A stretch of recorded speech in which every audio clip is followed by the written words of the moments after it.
আমার আল্লাহ যার কারণে আমি চোখ দিয়ে বেয়ে পানি ছেড়ে দিলাম, যার কারণে আমার মনটা খারাপ হয়ে গেল, সেই মানুষটা চোখটা খুলে আমার জন্য কষ্ট করবে কি আরো হাসে? আল্লাহ বুঝতে পারি না। আমার নবী ডাক দেখায়, খাদিজা আমার হাসি দেখে মনে হয় তুমি কষ্ট পেয়েছ। খাদিজা রে, সুন্দর করে শুনে নাও, তোমার জন্য আল্লাহ 2টা পুরস্কার দান করেছে। সুবহানাল্লাহ। খাদিজা ডাক দেখায়, নবী গো, ইয়া রাসূলুল্লাহ, ইয়া হাবিবাল্লাহ, 2টা পুরস্কার কি দান করেছে? আল্লাহর নবী ডাক দেখায়, 1 নাম্বার পুরস্কার আল্লাহ তোমাকে নিজে সালাম জানাইছে, 2য় নাম্বার পুরস্কার আল্লাহ তোমাকে জান্নাতের মেহমান বানাইছে। জোরে কোন সুবহানাল্লাহ। সুবহানাল্লাহ আলহামদুলিল্লাহ লা ইলাহা ইল্লাল্লাহ। সুবহানাল্লাহ আলহামদুলিল্লাহ লা ইলাহা ইল্লাল্লাহ। সুবহানাল্লাহ আলহামদুলিল্লাহ লা ইলাহা ইল্লাল্লাহ। সুবহানাল্লাহ আলহামদুলিল্লাহ লা ইলাহা ইল্লাল্লাহ। ইল্লাল্লাহ ইল্লাল্লাহ ইল্লাল্লাহ। সুবহানাল্লাহ আলহামদুলিল্লাহ লা ইলাহা লা ইলাহা ইল্লাল্লাহ মুহাম্মাদুর রাসূলুল্লাহ সাল্লাল্লাহু আলাইহি ওয়াসাল্লাম। আপনাদের কি ঘুম ধরছে? ঘুম ধরছে? আর আধা ঘন্টা আলোচনা চলবে ইনশাআল্লাহ। হ্যাঁ, ঠিক মতে। ঠিক আছে, ঠিক আছে, নবীর জীবনীকে তারপরে শোনাবো ইনশাআল্লাহ। নবীর মনোযোগ দিয়ে শুনবেন। আমার আলোচনা ছিল, এটার নাম কি? সবাই কথা বলে, এটার নাম কি? আজকে মাহফিল করা হয়েছে গানের না কোরআনের? গানের না কোরআনের? আমারে দুনিয়ার মানুষ বোঝে না, দুনিয়ার মানুষ এমনি একটা কথা বলে ফেলে, আলেমদেরকে দেখতে পারে না। আহারে আলেমরা দুনিয়ার জমিনে তোমার জন্য কি করে নাই? দুনিয়ার জমিনে যখন তুমি আসছো, কানে আজান কে দিছে? কথা কন, কানে আজান কে দিছে? বিবাহ যখন পড়াইছে, কাজী সাহেব আসছে, লেখালেখি করছে, ভাইজান 5,000 টাকা নিয়ে চলে গেছে। তারপরে আপনার কলমা পড়াইছে কে? কথা বল না কে? কলমা কা পড়াইছে? আমি এক মহল্লাতে থাকি, ডুমুরগুলো আমি জানে করছি, অন্যায় হুজুর বিবাহ করাতে হবে। গেলাম, যায় দেখতেছি কাজী সাহেব লেখে আজরাইলের মতো বসে। আমি হুজুর খবর কি? বলে 5,000 চাইছে, 5,000 দিল 4,500। আমার কাছে হুজুর কাম সারেন হয়ে গেছে জানগা। বলে না হুজুর, আসল কাম হয় না, আসল কাম কালেমা। আমি কালেমা পড়াইলাম, খুঁজতেছে 50 নোট করে 50 নোট খুঁজতেছে, খুঁজে হাতের মধ্যে। আমি তো দেখতেছি, বোঝেন নাই? আমরা ওয়াজ করে বেড়াই, টেহা লোন হাতের মধ্যে কাটি দিলি বুঝি 1,000 নোট। কথা বলেন ঠিক না? বাজে ও অভিজ্ঞতা আল্লাহ পাক আমাদেরকে দিছে। 50 জন হাতের মধ্যে আসসালামু আলাইকুম জামাই, আসসালামু আলাইকুম। মনে হয় আল্লাহর ওলি কেবল জান্নাত থেকে বাইরে আইছিল। আমার হাতের মধ্যে যে মুসাফা করতেছে, হুজুর দোয়া করেন, এবারে ছেড়ে দিতেছে। আমি মুঠ পাহাইলাম, মুঠ পাহা নিয়ে হাত করে ধরলাম। আহারে লেখলো, কাম হইল না, আপনি জেলে পারলেন না, 4,500। আর এত কিছু হয়ে দিল, দোয়া হলে 14 গোষ্ঠীর জান্নাতে দিল 50। আমি বললাম যে তাড়াতাড়ি ভরাই 1,000 টাকা নোট ফালা। ও ফটোয়া দিতেছে, টাকা নেওয়া যায় নাই। আমি বললাম যে ঠিকই আছে, তোর নজর তো ভালো না। মেলা মানুষের নজর হুজুরকে দেখতে পার না, আছে না নাই? এদের কেন আছে না নাই? রাস্তাতে হুজুর একটু জোরে হেঁটে যায়, দাওয়াত পাথরে, হুজুর দাওয়াত পাথরে আছে না? কেন হুজুর ছাড়া কোন গতি আছে? হুজুরের দুনিয়াতে কি করে নাই? আপনি দেখান কি করে নাই? হুজুর সবকিছু করছে। কথা পান ঠিক নেবে? আপনি প্যারালাইসিস আছে, তোরা পরে হয়েছেন 10 বছর প্যারালাইসিস রোগী, এইটার মধ্যে বসছে, ঘাউ টাউ দিয়ে বসছে, ধর্ম মরে গেছেন, বেটার কাছে আইছে। কথা পান না কে? ইমাম সাহেব বলে মজ্জেন সব করে টেনে নিয়ে ওই বেটা তো কাছে যেমন বলতে পারাইছি, ইমাম সাহেব মজ্জেন সব টেনে টুনে সব বাইরে বুয়া লাতা ধরে নিয়ে গেছে। সুন্দর করে গোসল টোসল করায়, কাপন দাপন করাইয়া বা জানাজা করিয়ে কবরের মধ্যে নেমে বিসমিল্লাহি ওয়া আলা মিল্লাতি রাসূলুল্লাহ। জীবনে কোনদিন রাসূলের আন্দোলন করে নাই, কোরআনের সাথে সম্পর্ক নাই। আছে নাই? লাস্ট মুহূর্তে কবরতে উঠে এসে দোয়া করতেছে, আল্লাহ মাফ করে দাও, 14 গোষ্ঠীর জান্নাতে দিয়ে দাও। এত কিছু করার পর মোনাজাত করে তোর পক্ষে দালালি করে আর তুই ওলামায়ে কেরামের বিরুদ্ধে কথা বল, এটা কখনো মেনে নিতে পারে না, মেনে নিতে পারে না, মেনে নিতে পারে না। আমার কথা মনে হয় লাগতেছে নাকি? লাগলে করার কিছু আগেই বলছি, হক কথা বলবো, হক কথার জন্য আপনারা সিরাজি বুক পেতে দেবে, ঝাঁচরা করে দাও। আল্লামা সাঈদী দুনিয়ার থেকে চলে গেছে, প্রত্যেক মানুষের কণ্ঠে কণ্ঠে বাজে, কোরআনের পাখি আর দুনিয়াতে আসবে না। কথা কম। আল্লাহ মামুনুল হকের মতো আহারে দ্বিতীয় ওমর মামুনুল হক জেলখানায় নিয়ে ভর্তি করে, এখন ছেড়ে দে, এখন ছেড়ে দিয়ে দে, বাংলার জমিনে অন্যরকম ইতিহাস তৈরি করে দিল। কথা কম ঠিক না? কষ্ট লাগতেছে আপনার? যেটা বলতেছিলাম, হুজুর যদি জোরে যায় কি পাচ্ছে? কথা কান না, কি পাইছে? পাওয়ারও তো একটা সাইজ আছে। কথা কান ঠিক না? যদি হুজুর একটু আসতে থাকে কতবার খাইছেন, নদীর পেট চলবে না। আমি কি মিশা কথা বলেছি? আমার কয়, আমার কয়। আরে আমরা তো ওরকম মৌলবী না যে ঠকা মৌলবী, কানা মৌলবী। রাষ্ট্রে কে ন্যাংটা হয়ে ঘুরুক, ইসলামের বিরুদ্ধে কে কথা বলে বলুক, কোরআনের বিরুদ্ধে কে কথা বলে বলুক, মিলাদ পড়ামো 2 টাকা নেবো, আস্তাগফিরুল্লাহ নাউযুবিল্লাহ। কে ন্যাংটা হয়ে ঘরে ওগুলা দেখার সময় নাই। ওই রকম মৌলবী আশরাফ আলী সিরাজি না। কথা কোন ঠিক নেবে? এই জনগণ ঠিক নেবে? মৌলবী এরকম অনেক আছে, রাস্তা দিয়ে যায়, কে কোথায় কি করতেছে ওটা দেখার সময় তাদের, আরো যেরকম তাদের কতবা খাওয়া খাইছে, মৌলবী নজর পাইতেছে না। কে রে তুই দাবাত দিছস কে? কতক্ষণ না তুই দাবাত দিছস কে? এমনি দাবাত গেছে, আগে বুঝুন মিলাদ পড়ান, দোয়া করেন, 14টা খতম আছে বসিয়ে দেন। আমার 14 গোষ্ঠী জাহান্নামে ছিল, জান্নাতে নেন। তারপরে তার বাদ ছিলেছি, এত কথা কে? কথা কম ভিন্ন বাদে অনেক সহ্য করেছি, আর সহ্য করার সময় আলেমদের নাই। কথা কম ঠিক না বাদে? দুনিয়ার জমিনে বাতিলের, দুনিয়ার জমিনে তারা ইসলামের বিরুদ্ধে কথা বলেছে, চলে গিয়েছে। নমরুদ চলে গিয়েছে, ফিরআউন চলে গিয়েছে, আবু জাহেলের গোষ্ঠী চলে গিয়েছে। বাংলার জমিনে সেই সমস্ত নাস্তিক বেঈমান ইসলামের বিরুদ্ধে কথা বলবে, তাদেরকে আর ছাড় দেওয়া হবে না, ছাড় দেওয়া হবে না। বন্ধুগণ আমার, ভাইরা আমার, আর লম্বা নয়, যে জিনিসটা বলতেছিলাম, কোরআনের পক্ষে আসলে সালাম দেয় কে? আরো যেরকম সালাম দেয় কে? আরো যেরকম সালাম দেয় কে? দুনিয়ার জমিনে এখন আমরা বুঝি না কোরআন কি জিনিস। আল্লাহ বললেন, ইয়া আইয়ুহাল্লাযীনা আমানু তুবু ইলাল্লাহি তাওবাতান নাসুহা। হাবেশ সাহেব এখানে আছে, আমার মাথার মুকুট। তাফসীর ইবনে কাসির রাহমাতুল্লাহ আলাইহি, তাফসীর ইবনে কাসির সুন্দর করে আপনি খুলে খুলে দেখবেন।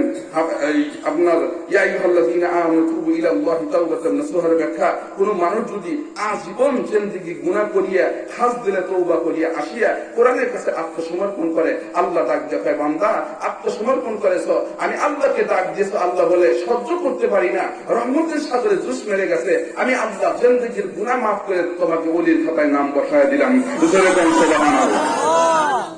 গভীর মনোযোগ দিয়ে শুনবেন আমার ভাইরা, আমার বাবাজিরা রে। দুনিয়ার জমিনে কোন ঘটনার থেকে কোন ঘটনা, ভারতের ইতিহাস একটা শুনলে আপনি বুঝতে পারবেন। ভাইরা রে, ভারতের জমিনের এক ঘটনা, এক পরিবারের মধ্যে একটা সন্তান। বাবাজিরা আমার, এক পরিবারের মধ্যে একটা সন্তান দুনিয়ার জমিন থেকে আব্বাজান, সন্তান যখন গর্ভের মধ্যে ছিল, আব্বাজান দুনিয়ার জমিন থেকে বিদায় নিয়ে চলে যায়। কিন্তু বিদায় নিয়ে চলে যাওয়ার ডাক দিয়ে বলছিল, বিবি রে দুনিয়া ছেড়ে চলে যাব। আলেমদের মুখে শুনেছি, কোন মানুষ যদি কোন সন্তানকে যদি হাফেজ বানায় দুনিয়ার জমিন থেকে বিদায় নিয়ে চলে যায়, আহারে আলেম বানায় যদি কোন মানুষ দুনিয়ার থেকে বিদায় নিয়ে চলে যায়, আমার আল্লাহ হাফেজের উসিলা করিয়া, আলেমের উসিলা করিয়া কবরে আযাব মাফ করে কবর জান্নাতুল ফেরদাউস বানায় দেয়। জোরে কোন সুবহানাল্লাহ। এ বিবি, দুনিয়ার জমিন থেকে যদি চলে যাই, আমার সন্তানটাকে তুমি কোরআনের হাফেজ বানাইও, সুন্দর করিয়া। আল্লাহর বান্দা দুনিয়ার জমিন থেকে চলে গেল। বাইরা রে, চলে যাওয়ার পর জনম দুঃখিনী মা এই সন্তানটাকে নিয়ে সুন্দর করিয়া মাদ্রাসায় ভর্তি করে দিলেন। মাদ্রাসায় ভর্তি করে দেওয়ার পর ভাইজান মাদ্রাসার মধ্যে জঙ্গি ট্রেনিং দেওয়া হয় নাকি কোরআন পড়ানো হয়? কি পড়ানো হয়? অথচ ওই মাদ্রাসার হুজুরদের দাম আছে 7,000 টাকা বেতন, আর প্রাইমারির 20,000 কথা বল না কেন? আজকে আমাদের ধুলাই যে চলে যাবো, এত পরে আবার দেন দিয়ে না দেন তাও দিয়ে। আমি একদিন বেলগুলির বারান্দা বসেছি, আমার ভাতিতে 8 বছর বয়স। কয় বছর? 8 বছর বয়স। চেন খুলছে, ছোট মানুষ বোঝেন নাই, চেন খুলে পাইপ বের করছে, বোঝেনি তো, পাইপ বের করি একবারে পড়ছে, উপর নিয়ে থাকছে। সেইটা প্রথম লেখছে সাহাব, তারপরে যে শূন্য। আমি বললাম যে আল্লাহ জীবনে কোনোদিন দেখি নেই, এ কি করতেছে রে? পেশাব দিয়ে 70 লেখছে। বেটা করস কি? সেই কথা বেটা ছিঁড়ে দৌ। আমি বের হইয়া ঘাবড়ায় ধরলাম, এই বেটা তুই জানোস না যারা আপনি পেশাব করতে, ওরা বসে পেশাব করতে, তুই কোথায় পড়িস? বলতেছে ডুমুর গোলামি প্রাইমারি স্কুলে আমি পড়ি। আমি বললাম যে আশ্চর্য কথা, সেখানে প্রাইমারি স্কুলে তুমি পড়ো, তোমার স্যার কি শিক্ষা দেয় নাই বসে পেশাব করতে হবে না, তারা পেশাব করতে হবে? ও বলছে চাচা কি কয়, আমি একদিন পেশাবখানা প্রাইমারি পেশাবখানা যেতে, আমার স্যারই খারাপ পেশাব করে। আমি কি মিথ্যা কথা কইলাম?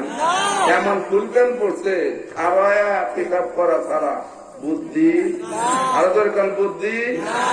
কুত্তারও রুচি আছে, মানুষের রুচি নাই। পেশাব যেটা বের হয় এরা পাক না না পাক? যুবকেরা তো ধ্বংস হয়ে গেল। আহারে, কুকুর যখন পেশাব করে 3 পাও জমিনে যায়, 1 পাও জীবনে দেখেন নাই মনে হয়? প্রেক্ষাপটের অবস্থা হলো কাত্তাবাড়ি সিরাজি, কুকুর যখন পেশাব করে 3 পাও মাটির যায়, 1 পাও। ও বুঝায় আমি না পাক, ঠিক আছে, কিন্তু আমার শরীর থেকে যেটা বের হয়েছে ওটা কি পাক? ওরা শরীরে দিয়ে মেশকা আম্বুরের বাসনা পায়, ও চিন্তা করে এটা আমার শরীরে লাগান যাবে না, ও পেশাব করে দূরে সরে যায়। আর বাংলার জমিনে যুবক কি রুচি, একেবারে রাস্তা সাইডে খাড়া হয়, ডাইন বামে কি আসলো দেখার সময় নাই, চেন খোলে রিং পিস্টন যা আছে বের করে, আবার সুরসুর করে বের করে, আবার রিং পিস্টন ঢুকে আবার চেন আটকে যায়। কথা কন ঠিক নেবে? ঠিক নেবে? তোমার শরীর কুত্তার চেয়েও খারাপ বন্ধ করবে। কতক্ষণ ঠিক নেবে? যুবকরা রুচি চুবাইলো, এগুলা বাদ দাও। আল্লাহ রাসূল সাল্লাম বলে দিয়েছে যে ঢিলা ঢালা কাপড় পরা সুন্নাত। যেরকম কতক্ষণ ঠিক নেবে? হুজুর কত সুন্দর ঢিলা ঢালা জামা পড়ছে, কত সুন্দর দেখা যায়। ওরে বাবা, চেয়ার মানে জানলা থেকে বেরিয়ে আসলো। কতক্ষণ ঠিক নেবে?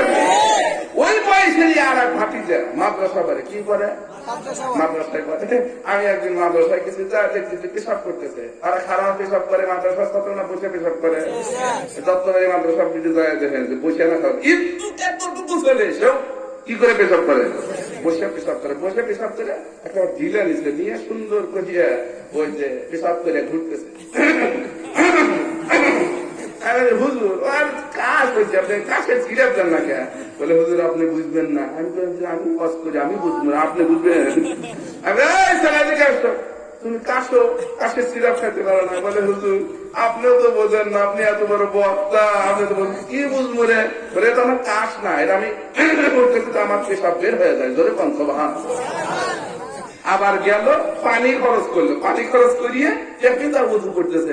আমি কিন্তু বাবাজি আবার উজু খরচ করতো মানুষ। বলে হুজুর আপনি জানেন না, পেশাব থেকে পবিত্র হওয়ার পর উজু করি, এখন কোরআন শরীফ করবো। ধরে কম আমি মনে মনে চিন্তা করলাম, হাই রে, বসার আদর শিখায়, পেশাবের আদর শিখায়, আর এই মাদ্রাসার হুজুরদের বেতন 7,000, আর যে খারাপে পেশাব করে তার বেতন 20,000। এ দেশে থাকাচ্ছে না থাকাই ভালো। কথা কাম ঠিক নেবে?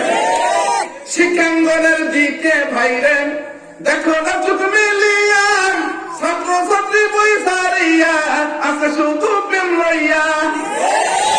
ঠিক না বেটি? শিক্ষাঙ্গনের দিকে ভাইরে দেখো না চোখ মিলিয়া, ছাত্র ছাত্রী বই সারিয়া আছে শুধু প্রেম লইয়া। অত্র সে তো সঙ্গের সাথী, মোবাইল সে তো হ্যালোর সাথী, হইতে শয়তান ওরা শিক্ষিত শয়তান, ওরা শিক্ষিত শয়তান। যারা জবান বন্ধ করবেন মনে করবেন ওরা ওই দলিল। ঠিক না বাড়ি? শিক্ষিত শয়তান, ওরা দুর্নীতির ওই আখড়ায় বসে জাহির করে জ্ঞান, দুর্নীতির ওই আখড়ায় বসে জাহির করে জ্ঞান, কলম দিয়ে কামাই টাকা, কলম দিয়ে কামাই টাকা, আবার ধরে সাধুর ভান, ওরা শিক্ষিত শয়তান, ওরা শিক্ষিত করে, ওরা শিক্ষিত শয়তান, ওরা শিক্ষিত, ওরা হলো জাতির লাগি মহামারীর মতন, ফাইলে কলম ঠেকাইয়া চালায় ওরা নির্যাতন। ওরা কথা বলল না, ওরা হলো জাতির লাগি মহামারীর মতন, ফাইলে কলম ঠেকাইয়া চালায় ওরা নির্যাতন, ঘুষের টাকায় ওদের ভুরি। বর্তমান যুগের সাথে প্রেক্ষাপটে অস্ত্র আলো, নানির বাড়িতে গেছি মামাতো ভাই বলতেন নাই চাকরি করে, চাকরির বেতন পায় 35,000, বউ করলে তাকে বাসা বাড়ায় 40,000। আমি খবর কিরে গাড়ি নিয়ে করস, কোথায় ভাই যা করি করি, তুই তো আসসি কয়তেন কয় কি আমার তালে নিয়ে নাসি, তুই তো আসসি মানে করে ভাই কোরবানির ওদারির তোর সাথে মোলাকাত করা নাকি আয়। আমি গেছি মোলাকাত করার জন্য, বুকের সাথে বুক মিলে যেতাম না, সামনে এক হাত বেরিয়ে গেল, আমার কাছে তো ভাই খুব টেনলাম, কাম হইতো না। এ আছে না নাই যারা হারাম টাকা পেটের মধ্যে ঢুকায়, তাদের পেট এমন পেট হয়েছে মরার আগে মরার পরেও এই পেট খোলাসা হবে না। কথা বল ঠিক আছে? মহিলারা চিন্তা করে বছরে 500 দিয়ে আমরা আর পেট হয় গে তার বাপের। কথা বল ঠিক না বেটি?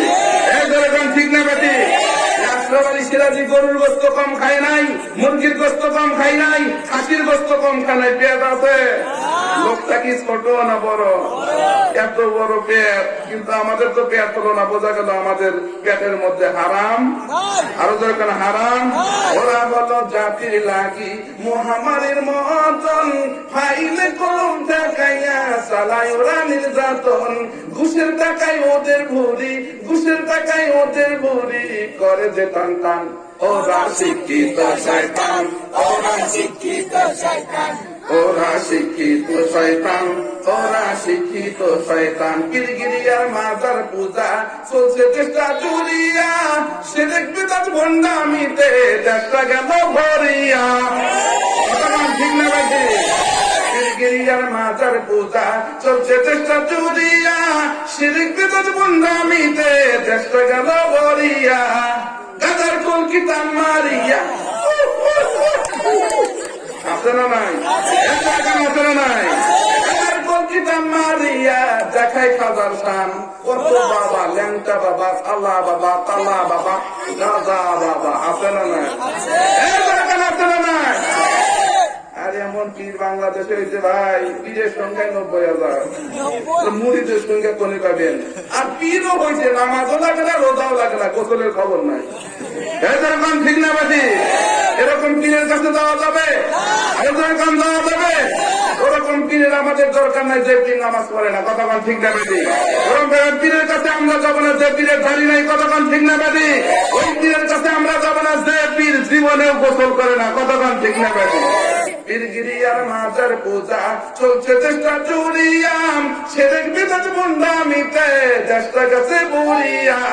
গাদার কলকিতা মারিয়া, গাদার কলকিতা মারিয়া দেখাই খাজার শান, ওরা শিক্ষিত শয়তান, ওরা শিক্ষিত, সবাই বলেন ওরা শিক্ষিত শয়তান, ওরা শিক্ষিত শয়তান। দুর্নীতির ওই আখড়ায় বসে জাহির করে জ্ঞান, দুর্নীতির ওই আখড়ায় বসে জাহির করে জ্ঞান, কলম দিয়ে কামাই টাকা, কলম দিয়ে কামাই টাকা, আবার ধরে সাধুর ভান, ওরা শিক্ষিত শয়তান, ওরা শিক্ষিত শয়তান। আওয়াজ করেন লিল্লাহ তাকবীর। কেন যে কোনো হাত তোলে না, বিয়া করবে নাকি? না তাকবীর।